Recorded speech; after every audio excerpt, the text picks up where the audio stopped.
ನಮಸ್ತೆ ಅವ್ರು 20 ಕಿಲೋಮೀಟರ್ ಆಗಲ್ಲ. ನಾವು ಮಲೆ ಮಾದೇಶನ್ ಬೆಟ್ಟಕ್ಕೆ ಬಂದಿದ್ದೀವಿ ಇವಾಗ. ಇಲ್ಲಿ ಮೀಟ್ ಆಗ್ಬಿಟ್ಟು ಇನ್ನೇನು ಹತ್ರ ಎಷ್ಟು ಒಂದು ಕಿಲೋಮೀಟರ್ ಇದೆಯಾ? 110 ಕಿಲೋಮೀಟರ್. ಘಾಟ್ ಸೆಕ್ಷನ್ ಅಲ್ಲಿ ಇದ್ದೀವಿ. ಇನ್ನೇನು ಬಂತು ಅಷ್ಟೇ. ಹತ್ರ ಹೋಗ್ತಾ ಇದೀವಿ. ಬಸ್ನ ಒಂದು ಬಂದ ಎದುರುಗಡೆ ಏನು ಮಾಡೋಕ್ಕಾಗಲ್ಲ. ಘಾಟ್ ಸೆಕ್ಷನ್ ಇದೆ. ಎಲ್ಲ ನಮ್ಮ ಸೈಡ್ ಇದೆ. ನಮ್ಮ ಗಾಡಿಗಳು ಬೇರೆ ಒಂದು ಸ್ವಲ್ಪ ಪ್ರಾಬ್ಲಮ್ ಇದೆ. ಅದಕ್ಕಾಗಿ ನಾವು ನಿಧಾನಕ್ಕೆ ಹೋಗ್ತಾ ಇದೀವಿ. ಇಲ್ಲಾಂದ್ರೆ ಅಣ್ಣ ಒಂದೆರಡು ಮಾತು ಮಾತಾಡಿ ಸರ್. ಒಂದೆರಡು ಮಾತು ಹೇಳಿ ಸರ್. ಟೆಂಪಲ್ ಬಂದಿರೋದು ಒಂದೆರಡು ತಗೊಂಡು ಬಿಸಿ ಮನೆಯೆಲ್ಲ ನೋಡ್ಕೊಂಡು ಇಲ್ಲ ಸರ್, ಅದಲ್ಲ ಬೆಟ್ಟಕ್ಕೆ ಬಂದಿದ್ದೀವಿ. ಟೆಂಪಲ್ ಬಂದಿರೋದು ಏನಪ್ಪ ಅನಿಸಿಕೆ ಹೇಳಿ ಸರ್. ಅನಿಸಿಕೆ ಚೆನ್ನಾಗಿದೆಯಾ ದಿವಸ? ಚೆನ್ನಾಗಿದೆ ಹಂಗಾದ್ರೆ. ಹೌದೌದು, ನೋಡಿ ಚೆನ್ನಾಗಿದೆ ನ್ಯೂಸ್ ನೋಡಿ. ಘಾಟಲ್ಲೆಲ್ಲ ಸಕ್ಕತ್ತಾಗಿದೆ. ಸಂಕ್ರಾಂತಿ ಹಬ್ಬ ಬೇರೆ. ಸಂಕ್ರಾಂತಿ ಹಬ್ಬ ಸ್ಪೆಷಲ್ ಮಲೆ ಮಹದೇಶ್ವರನ್ ಬೆಟ್ಟ. ನಾನು ನನ್ನ ಹಸ್ಬೆಂಡ್, ನನ್ನ ತಮ್ಮ, ಅಂಜಿರು. ಓಕೆ, ನೋಡಿ ಚೆನ್ನಾಗಿದೆ. ಸೂರ್ಯ ಬೇರೆ ನಮ್ಮ ಬೇರೆ ಕುತ್ಕೊಂಡವನೆ, ಹಾಗಾಗಿ ಸೂರ್ಯ ದರ್ಶನ ಆಗಿದೆ. ಓಕೆ, ಇನ್ನೇನು ಹತ್ತತ್ರ ಹೋಗ್ತೀವಿ. ದರ್ಶನ ಹೋಗುವಾಗ ಮತ್ತೆ ಹೋಗಿ ನಿಮ್ಗೆ ಫೋಟೋ ಅಪ್ಲೋಡ್ ಮಾಡ್ತೀವಿ. ಬರ್ತೀವಿ ಲೈವ್ ಮತ್ತೆ ಬರ್ತೀವಿ ಮತ್ತೆ.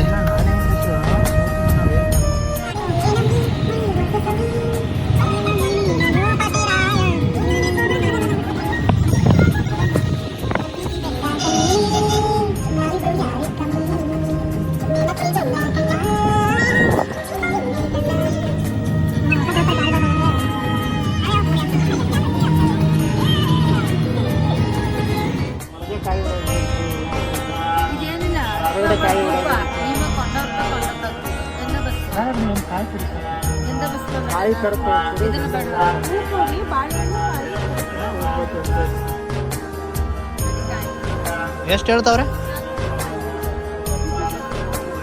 ಎಷ್ಟು ಹೇಳ್ತಾ ಇದ್ದಾರೆ? ಎಷ್ಟಂತೆ? ಎಷ್ಟೇ ಹೂವಿಗೆ 40 ರೂಪಾಯಿ.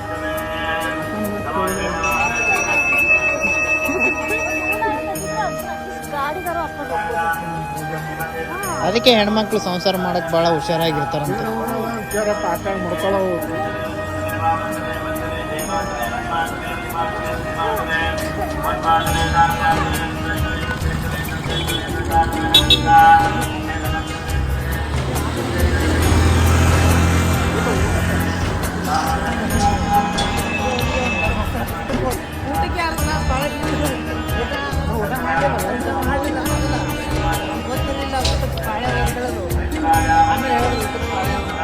ಬಂದ ಸ್ವಾಮಿ ಟೆಂಪಲ್ ಈಗ ದರ್ಶನ ತಗೋಬೇಕು.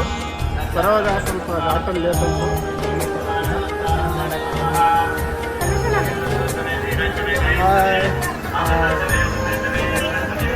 ಮಲೆ ಮಹದೇಶ್ವರ ಬೆಟ್ಟಕ್ಕೆ ಬಂದಾಯ್ತು. ಇವಾಗ ಹೋಗಿ ಲೈನಲ್ಲಿ ಕ್ಯೂವಲ್ಲಿ ನಿಂತ್ಕೋಬೇಕು, ದರ್ಶನ ಮಾಡಬೇಕು, ಆಮೇಲೆ ದಾಸೋಹ. ಹೊಟ್ಟೆ ತುಂಬ ಉಂಡು ಬಿಡ್ತಾ ಇದ್ರೆ ಗಾಡಿ ಹಾಕ್ಬಿಟ್ಟು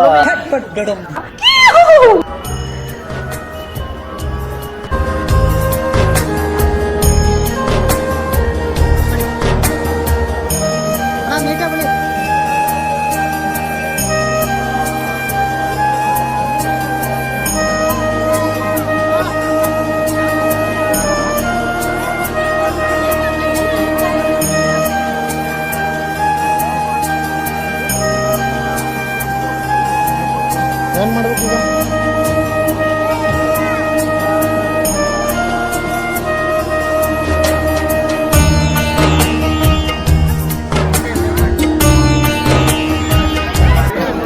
ಸ್ವಲ್ಪ